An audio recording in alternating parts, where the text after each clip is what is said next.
So good morning and afternoon, everybody. Welcome to today's webinar, and we're going to get started where we're going to be talking today about how to avoid healthcare disasters and protecting patients and also your overall business.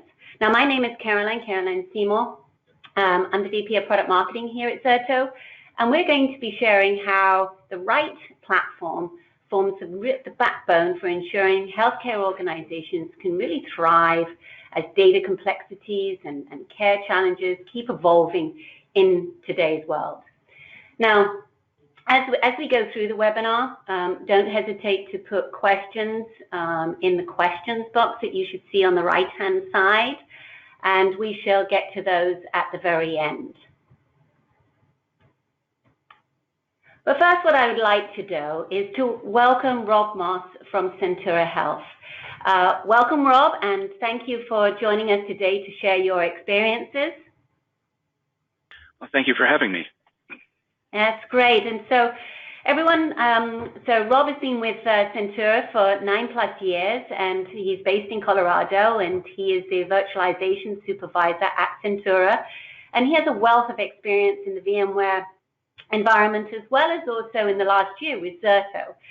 And Rob is going to be talking a little bit later about how they're using Zerto to modernize their IT operations and protect their Epic application and other key critical data that they have to ensure that they can deliver a healthcare operation that's always on for continued patient care.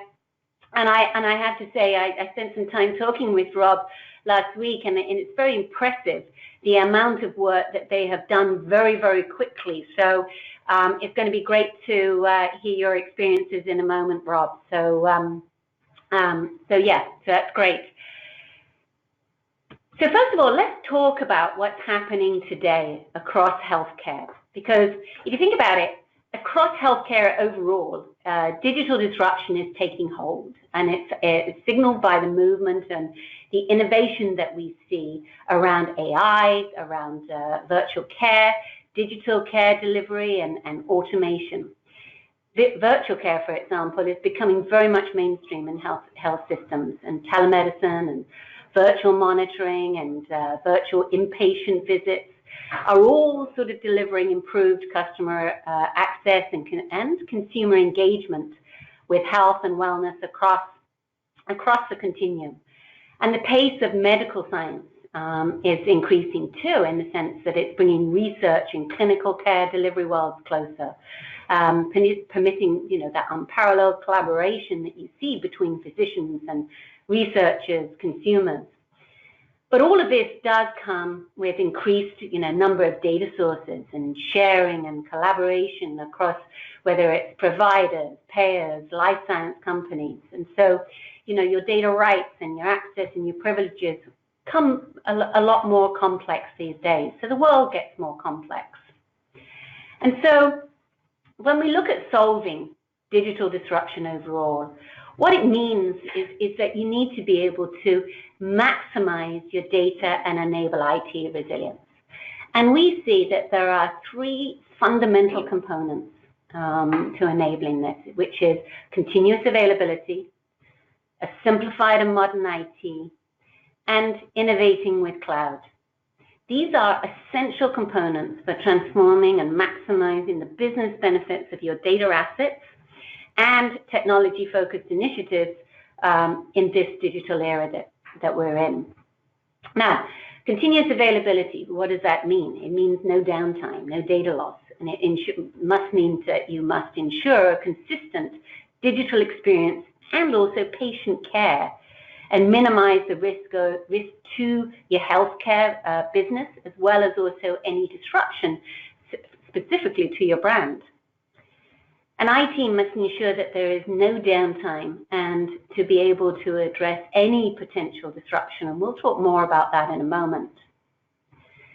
The other key thing too is the fact that the speed at which healthcare company can move to outpace potentially your competitive threats can only be achieved through having a modernized and simplified IT. And if you think about it, businesses can no longer be rooted in legacy systems and processes, because ultimately you want your teams focused on business generating activity, not on maintaining infrastructure. So, when you think about it, to achieve the speed of decisions and the innovation, you must simplify and you must modernize. And that provides you with the agility that's needed to maximize the advantages, say, of cloud or other technologies for your IT and business optimization. And of course, agility, because when you think about innovation with cloud, companies need to leverage the cloud. It does help to increase the agility and allow you to react to changing conditions, and it's essential for business innovation. And so the voice of the patient is becoming more and more important and central, and I think that all of us can relate to that, because at the end of the day, we're all patients somewhere along the line.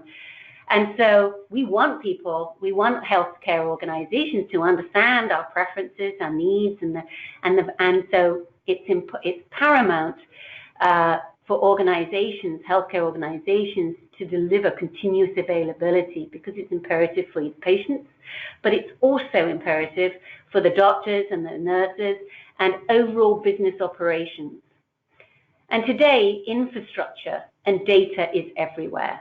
And healthcare IT administrators and operational systems must be able to safely and reliably share data across all of this infrastructure, whether that's from the edge to the core or to the cloud.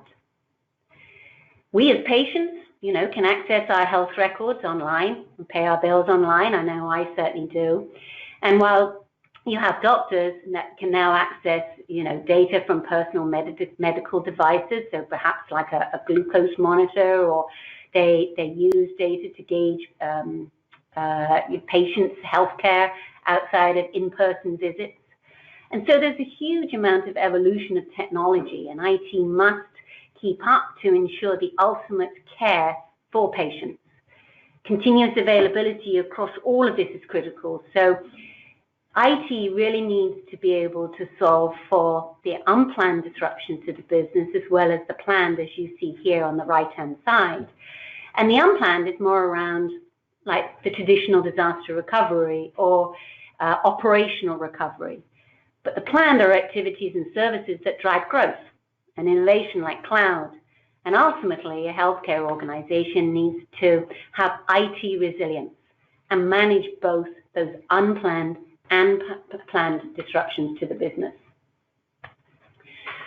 And if I think about a definition, when I talk about IT resilience, I think this is the simplest definition, and it's the ability for healthcare organizations to be able to accelerate their digital transformation efforts whilst adapting to the change, but protecting the business and also the patients from disruptions.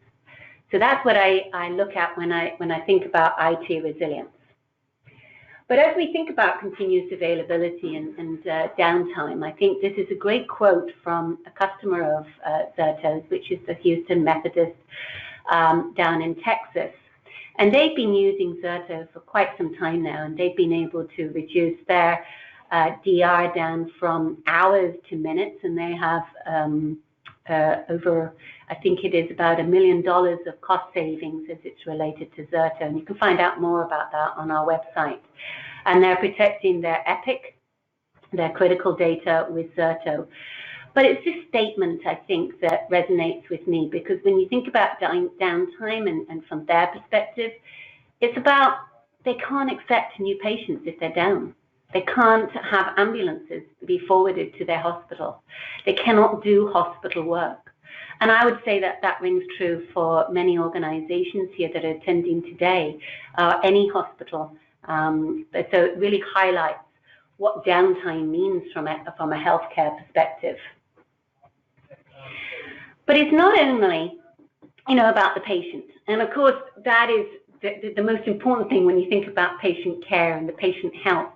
But there's also huge costs that is associated to downtime that can be crippling to a healthcare organization.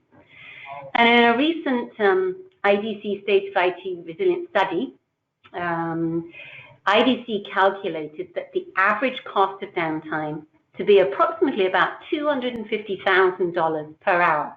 And that was an average across all industries and organizations, organizational sizes. So if you just take, for example, 8 hours, say you've got 8 hours of downtime in a year, that's a $2 million cost to your organization. And that's huge. So there's a huge cost factor as it relates to downtime, let alone the patient care. And I think what I want to do also is just highlight one other issue for downtime that is becoming increasingly, or rather a rising threat from a healthcare perspective, and that's the rising threat of ransomware attacks. You know, as you think about healthcare data that's becoming more digitized and the volume of data increases, the attack surface becomes much larger, and therefore there are more ways for online attackers to gain entry into those networks. And you see some stats here in the fact that I've just picked out some headlines from attacks that have happened in healthcare. And there was a report I was reading from Cybersecurity, and they reckon that healthcare is the second most attacked industry after government sector. And that they also report that ransomware attacks in healthcare organizations will quadruple in 2020. And if you think about the online attackers, they're keen to steal that healthcare data or hold it to ransom for a simple reason, and that's a return on the investment. And that's why the healthcare firms are now one of the cyber criminals' favorite targets, unfortunately. But let's also look at the increasing costs that are associated to ransomware, and this is really striking fear into the hearts of your C-suite, because they threaten the industry's mission to provide continuity of care, and this does put lives at risk. So let's actually just look at the costs. Again, this is actually by Cybersecurity Ventures.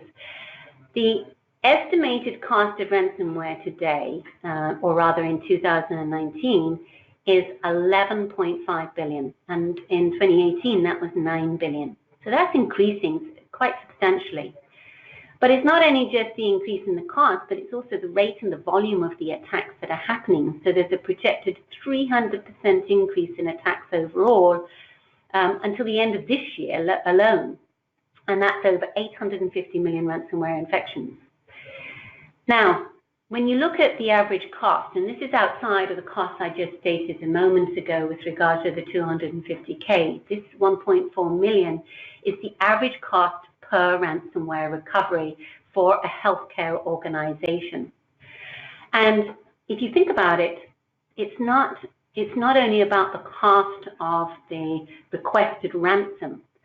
This cost is directly tied to a loss of productivity, the reputation damage, the service disruption, as well as also a number of other business impacts. So the cost of recovery here is huge. And this is just a quote from Dotwell, who is a community-based organization that provides integrated clinical and community services here in Boston. And they were hit a second time with the Cryptolocker virus, and they were using Zerto the second time, and they were back up and running within 15 minutes. And I'll talk a little bit more about how they've managed that a little bit later on in the presentation. But the point is that this saves them time, the costs, and more importantly, the disruption or no disruption to the patient care. Whereas previously, it took them at least 4 to 5 hours to restore critical health records. And we all know what that could potentially mean to a healthcare organization. So I just wanted to share an example of a customer and how they've been able to solve for the ransomware. Now, I've highlighted the cost of downtime and customer examples, the impact of downtime, and I've just also discussed the rising threat and cost of ransomware. So when you think about it, what does healthcare really need to do and need? And so currently, you may be doing backups today that rely on nightly backups of your production systems. Unfortunately, that leaves quite some huge gaps. And if it's not nightly, it could be every 4 hours or whatever your production system can hold, because it does have an impact there. But there is potential data loss that can occur between, when that last backup was taken. And if you're attacked and need to recover, you've got that potential data loss. The answer to solve this is really continuous data protection, and it's absolutely essential. And, this is not new, and it's been around for many years. And we first introduced continuous data protection back in 2011. But it's interesting how it's now become absolutely critical for healthcare organizations as they look to solve for problems such as the ransomware threat and the digitized era that we're living in, and the need for that speed of recovery. So as we look at continuous data protection, or CDP, there are 4 key capabilities. First is the continuous data replication. Think about this as the engine that powers CDP. There is no need anymore for nightly or 4-hourly backups, whatever that happens to be, based on what you can do without impacting your production. Because continuous data replication sends only the changes that have been made. So this now gives you the confidence that you can recover very, very quickly and down to the seconds. Journal-based recovery. This is what really allows you to recover to within minutes or within seconds of an attack, or when somebody has perhaps deleted a file. If you get a request and somebody says, I deleted a file at 11 o'clock this morning, but they've been working on it since 9 o'clock, that's 2 hours. You can actually recover back to within seconds from where they deleted that file. Application consistency, and this is a big one too, because think about being able to manage and recover your applications as a group. Because when you think about your Epic or you think about any application that you have, it's typically complex, and it's got a database server, it's potentially got an app server, a web server, and all of these must be kept consistent in a recovery state. Long-term data retention. So expanding your protection scope so that you're actually saving your data for retention for compliance reasons, whether that be a year, 7 years, 77 years, 990 years, whatever it happens to be, is that longer term. So it's not only just your disaster recovery, your operational recovery, but now for your compliance. So the second thing too is, we mentioned about this, is that IT can't be rooted in legacy systems and processes. And I said that earlier on, because ultimately you want all of your teams to be focused on business generating activity, not on just maintaining infrastructure. And so to achieve, the speed of decision and innovation, you must simplify and modernize. And this provides you with that agility that you need to be able to really maximize the advantages of new technologies such as cloud and other key technologies that IT needs to implement to drive business forward. And so think about your own environment. You may have multiple tools, one for DR, another tool for backup. Maybe you're using other tools for test and dev services. Maybe you've got a migration tool that you're using for data center consolidations, or you may have orchestration tools to be able to orchestrate. You may have analytic tools. So what if you could consolidate these and align your resources so that you can reduce the time spent on managing the reactive issues of recovery and spend more time on initiatives that really drive your healthcare business forward, let alone drive savings, huge cost savings, like Houston Medical that we just talked about. And of course, cloud. Now, utilizing cloud can provide many benefits to a healthcare organization that you see here, including the flexibility, when you think about it, of the on-demand compute, the storage, maybe OpEx versus CapEx discussion, the benefits of scale, the no need for potentially having a second data center, and reducing your real estate costs. And the list goes on. Now, we see with our customers these three typical use cases, and there are other use cases for use of cloud, but these are the three typical use cases that we see. And DR is the first one. DR to the cloud is the first one because it's a great first step to cloud adoption for many reasons, as I mentioned before, in the fact that you have that flexibility with your on-demand compute and storage and only use it when needed. Utilizing the cloud now for test and dev is another quick win that you can have from a cloud adoption strategy. So if you think about it, it actually is a perfect place for development because traditionally or today you may have a development platform that you've potentially sort of thrown together from your production and now it doesn't really bear any resemblance to your production environment at all.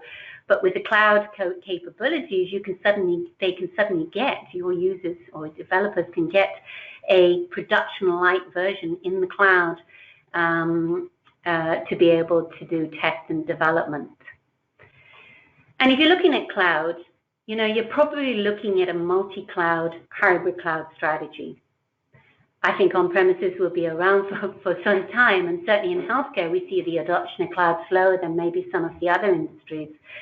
But we do see most organizations driving towards a multi-cloud strategy because at the end of the day, all clouds are not equal. Plus, they're somewhat proprietary and different workloads work on different clouds better than some of the others. So ensuring that you have cloud mobility and migrations is absolutely essential, and we see more and more of our customers using Zerto to help support their migration, the mobility as part of their cloud adoption strategy. And it's, to me, really about that flexibility and also choice. So last year, what we did was we announced our platform that converges multiple capabilities to solve the challenges that we just discussed. And so the Zerto IT Resilience Platform replaces multiple products, as you can see here, from whether the disaster recovery and the backup use cases, so continuous DR and backup. And what that does is it gives you that DVR-like capability so that you can rewind back and resume from any point in time to protect against logical and hardware failures or human mistakes or natural disasters. And recovery can be hypergranular as well and allows you to resume from just seconds ago or days, months, or years. Multi-cloud, hybrid cloud, or mobility or portability, whichever you call it, so that you can be protected as you go to, from, or between clouds without any vendor lock-in. Migration capabilities of the platform allows you to move across your on-premises hypervisors as well as also your clouds with no vendor lock-in on storage or hardware.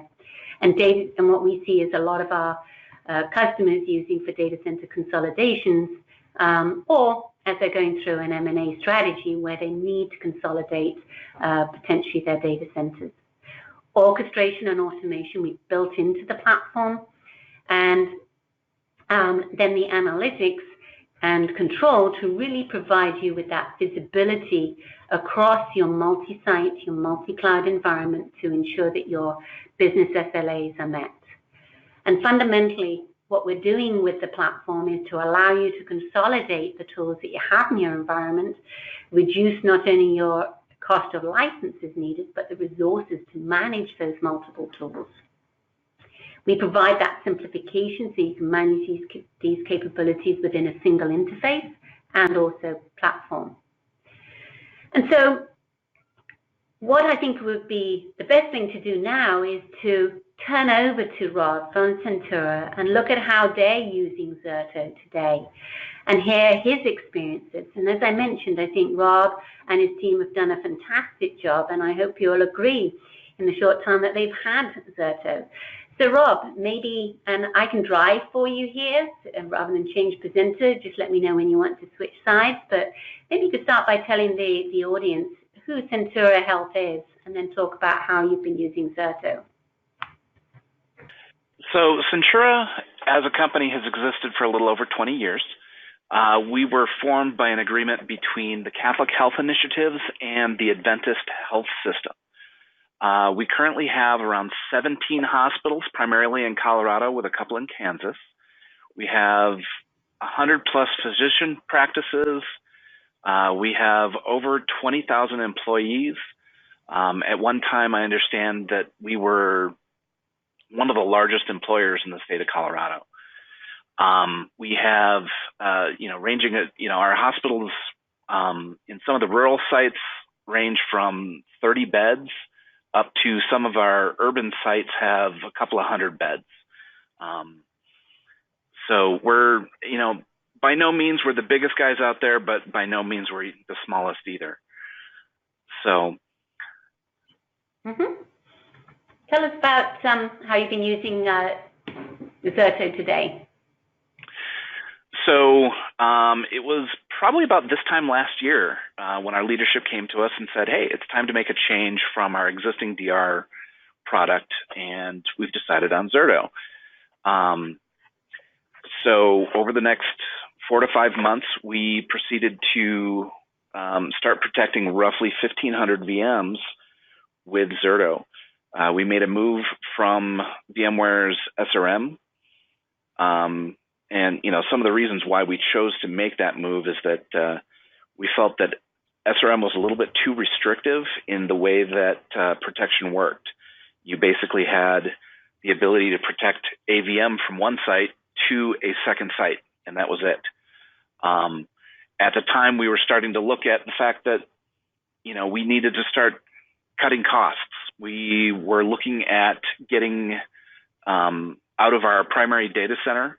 It was getting very expensive to maintain our current data center, so we were starting to look at ways that we could mitigate some of those costs. We're starting to look at the costing of SRM and the cost of some of the other backup products we're using, the cost of some of the licensing with SRM. We're using array-based replication. So we started looking at the cost of how much it costs just to have the storage do that replication for us. And we realized that a lot of those costs could be avoided by using Zerto. So very quickly, we started bringing Zerto in, and we're able to move away from some of these other older methodologies that we're using. At the same time, we decided, hey, let's move into a colo. Leadership came up to us and said, it's what, May, April, May timeframe right now. We're going to abandon our current data center by the end of the calendar year. And, we need a couple of months at the end there for remodeling the building so that we can turn it back over to our landlord. So you've got 7 months or so to move 1,500 VMs. And we're starting to think, wow, most companies take 1.5 years, 2 years to make a move like that. How are we going to do that? Zerto was key in being able to make that happen. We're not quite there yet. We still have a few servers here running on-prem, but Zerto was very, very instrumental in migrating the majority of those workloads into the co-location facility that we chose. We established several change windows throughout the time that we were moving. We'd move 100 VMs. Zerto, we'd have about a 3 to 4 hour change window. Zerto would take up about the first maybe half hour of that. And then after that, we're updating VM tools and VM hardware and making a couple of other updates to make sure that things are working well in the colo. And, 3 to 4 hours and we'd have 100 VMs moved. Looking at some of the older methodologies that we would have used in the past, a VMware converter or, just directly copying stuff, possibly some of the older Veeam technologies or something along those lines, would have taken us much, much longer to move that same amount of servers. And there's no way we could have hit the timelines that we're looking at. That's impressive. And there was something that we, Rob, when we were talking, when you were going through a migration, there was a situation, wasn't it, that you had to do a live recovery, or you came a kind of emergency, a disaster? Yeah. So we're in the middle of moving over to the colo, and I'm on my way to lunch one day, and I get a call from my boss. Hey, we're having chiller issues at our DR facility. Now, in the process of getting over to the colo, we decided to leverage our DR facility for temporarily housing some of our workloads so that we could vacate some of the hardware and physically relocate it. So we had Epic running in our DR facility, and the chillers decide to just stop. So the building, or the whole data center, starts warming up. We're getting alerts left and right that we're having temperature issues, warnings that storage is about to go offline because it's getting too hot. And leadership makes the decision, hey, we got to bring this stuff back to our primary data center. We basically had about 15 minutes to get everything back up and running before storage started to go offline. Wow. And they made the call. We hit the little red button, and everything moved up successfully. And with maybe a couple of minutes to spare, storage was starting to go offline at about the time that we got everything back up at the primary data center. That's fantastic. That's a bit like a scary DR story. It's quite good from a Halloween perspective. That's good. That's quite something. That's impressive. That's great. And then how often are you doing DR testing within? I know that's always a question that sort of comes up. Can you share a little bit about what you're doing from a DR testing? So depending on the significance of the application, we have differing policies for DR testing. Some of the more relevant testings, or some of the more relevant applications we're doing DR testing probably quarterly. So we're doing we'll do a failover test within Zerto, bring things up, make sure that looks like all the data is there, and then call that a pretty good win right there. Excellent. And then how long are you holding your compliance data? I know you've been looking at that side of it as well. So how long are you now holding, what's your compliance requirements? So again, that's going to depend on the application. We have, certain patient records, certain, images, X-rays, MRIs, whatever, where we have pretty significant retention policies. Most of that stuff we do have stored within a specific server. So, we'll take some of our imaging applications as an example. All of the images are stored on certain servers, and all of our retention is stored within that certain server. So we'll have, say 7 years or something like that, stored on that particular server. And then we'll throw that server into Zerto. So Zerto, in essence, is then protecting all of that compliance data for that particular application, for those images, or whatever the application is. Great. Maybe if you could share a little bit about some of your future vision. We put a couple of points here that you could just expand a little bit about what you're thinking. I know there's a future, but I'm sure the audience would love to hear a little bit about your future direction over and above what you're already doing today. So, as I mentioned, we decided a while ago to get out of our primary data center, and we went with a co-location facility. And then I've also mentioned that we've had chiller issues at our DR facility. As a result of that, we've decided that we're going to be going with some kind of a cloud offering for DR in the future.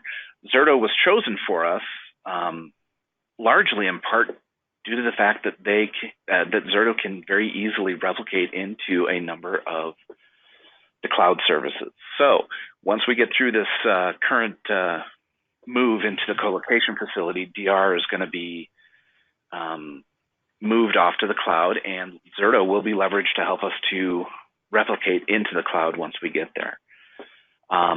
In addition to that, we are looking at expanding some of our functionality, whether it be patch testing, application update testing, stuff like that.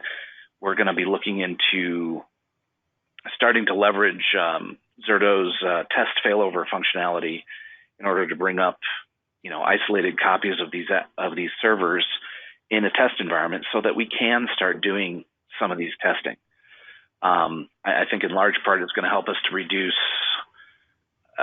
the amount of investment, the amount of time that we have to put into maintaining a lab facility for the sake of doing these tests going forward. That's great. So you seem to be getting a lot of use out of the Zerto deployment in itself. So I really appreciate you sharing your experience here, Rob. So thank you. No problem. So as we looked and you heard from Rob from Centura and the fact that, they started using Zerto from a DR perspective, quickly moved, you're leveraging Zerto from a migration to their colo, supporting their backup use cases for compliance and looking at clouds. So I just wanted to sort of talk a little bit about sort of the journey, because I think, Centura is certainly going on this journey, and I'm sure everybody in the audience here is looking at, well, how do I sort of take these steps? And some of these are a little bit in parallel, but if I'm thinking about delivering a continuous IT and business operation, the very first step on that journey to resilience is removing the systemic risk to the business, which means, to converge and automate your disaster recovery, your operational and backup processes, making sure that your business is protected. And I think Rob shared a very good example of how they were able to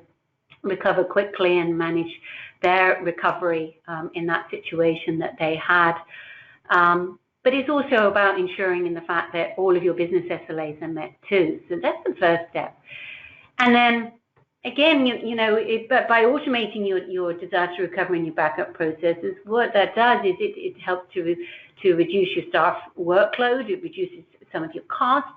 It provides better protection for those disruptions that you relate to from unplanned. So resources can then now be shifted to focus on executing potentially a cloud strategy. And again, you can, Rob sort of attributes to that in the sense that he's got current business requirements now, but as they're looking at it, cloud is certainly the sort of the next step. So, and it's been able to look at the cloud strategy with the freedom to be able to move to and from and make sure that you've got the agility to address your business needs.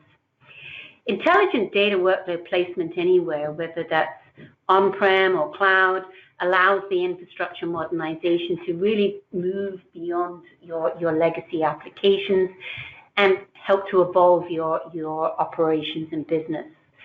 And then, operational efficiency then can be achieved by having your resources aligned to better support the growth of the business and continued transformation, and fundamentally allow IT to deliver that speed of business. So it's really sort of the steps in the journey, and as I say, some of these are a little bit in parallel. So we talked about the platform as the capabilities of the platform, but maybe what we could do is just take a closer look at the platform overall. And the platform is based on a foundation of continuous data protection. It's at the very core of enabling resilience, and it has the best-of-breed replication. That's what we've been doing for many years, with the tightest RTOs and RPOs, and we have many a testament to that. But it's important so that you can be assured that, when something happens, recovery is quick. Or when, you're making some proactive changes like migrations, like Rob was doing, that it's possible to rewind if need be, if there's any change, if there is any change prior to the actual commit.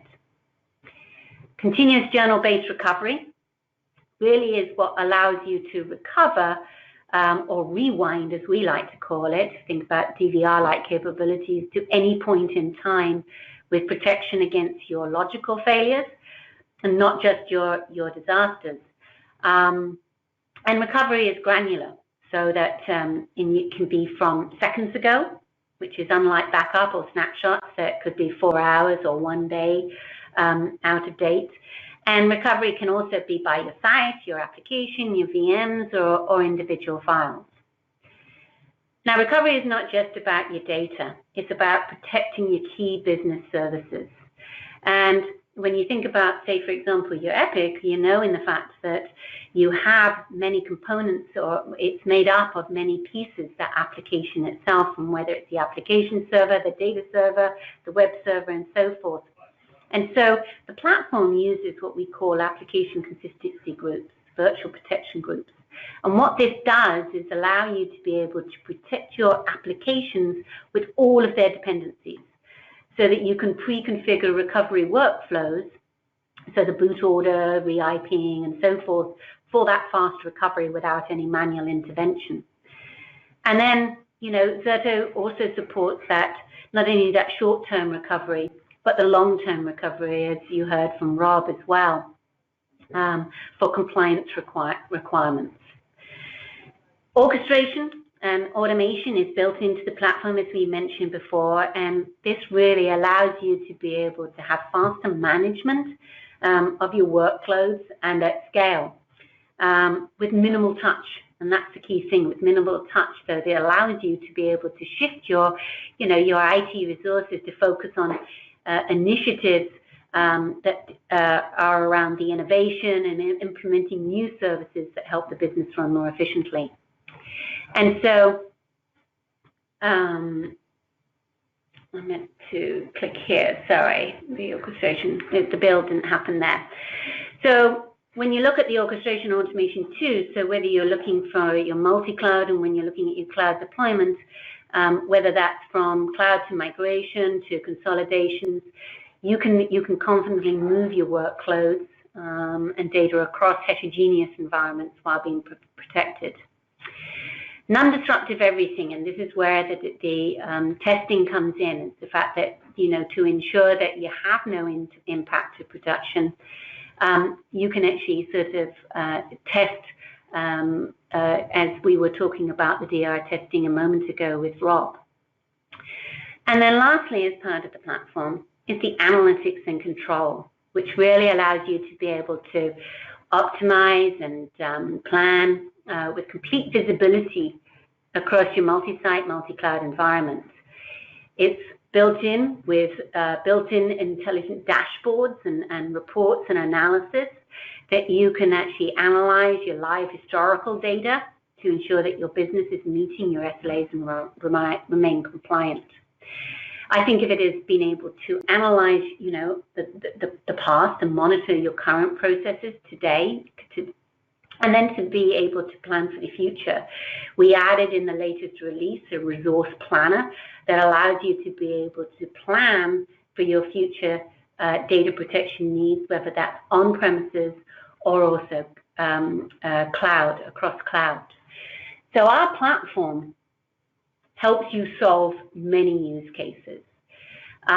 Whether that's DR is the use case you have today, but it can quickly help you with migrations, as you heard from Rob, with regards to moving to a colo and then migrating to cloud further down his journey to IT resilience, to testing, patch testing, DevOps, providing cloud, DR as a target.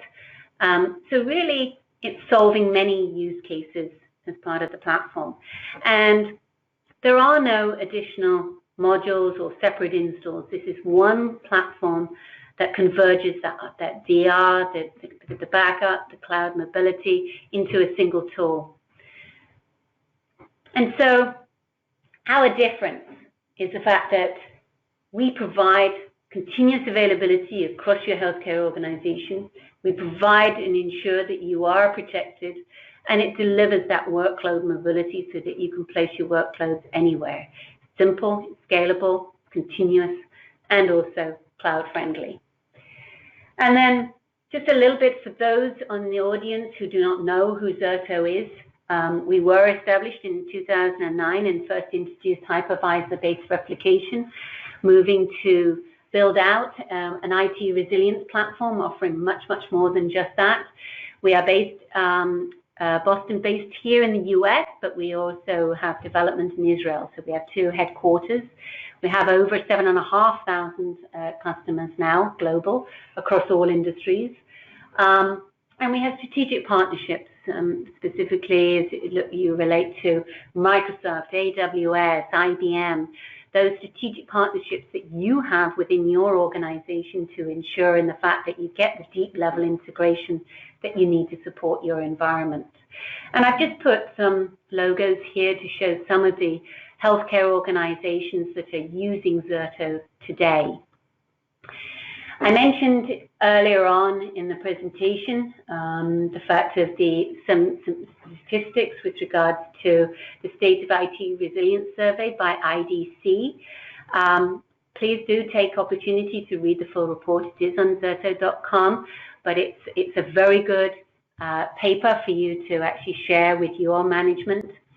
And then lastly, what we have is an offer that until the end of 2019, we're offering an additional 10% off the price of our Enterprise Edition and migration licenses for those organizations looking to migrate or protect their environments with Epic. Protect their Epic environments, I should actually say. So with that, that concludes the part of the presentation, and I would like to thank Rob so much for participating today. And I'm just got a few questions to actually answer in the sense that presentation will be available and we'll send copies of the slides to you. A quick question for you, Rob, was how long did it take to actually install and deploy Zerto? Was there much training that you needed? Could you speak to the deployment a little bit? So Zerto was installed, and I think we had the first VPG set up, and I think we had performed our first test failover within a couple of hours. Zerto was very simple to install, very simple to get up and running. Fully deploying to our entire environment did take probably 4 to 6 months, give or take, mostly because we had to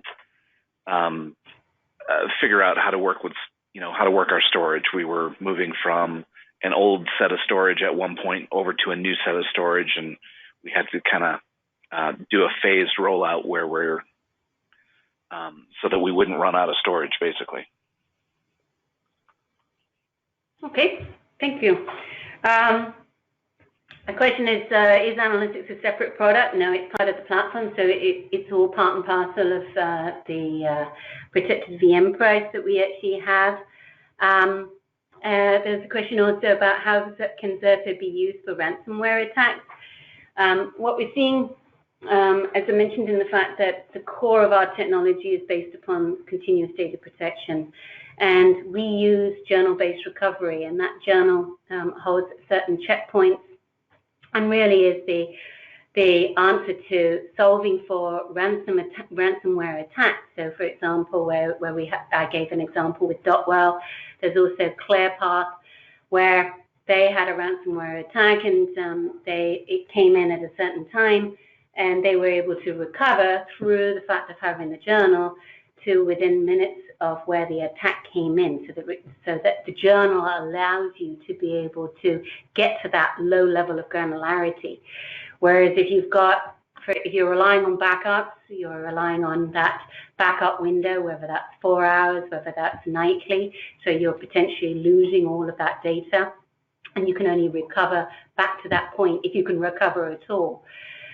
So it's really around our continuous journal technology as well, so the core CDP. So that really wraps up. And again, Rob, I just want to say thank you very much for taking the time. I know you're very, very busy and got a lot going on, but I think you've done a tremendous job at Centura. So really appreciate your time, and thank you, everybody.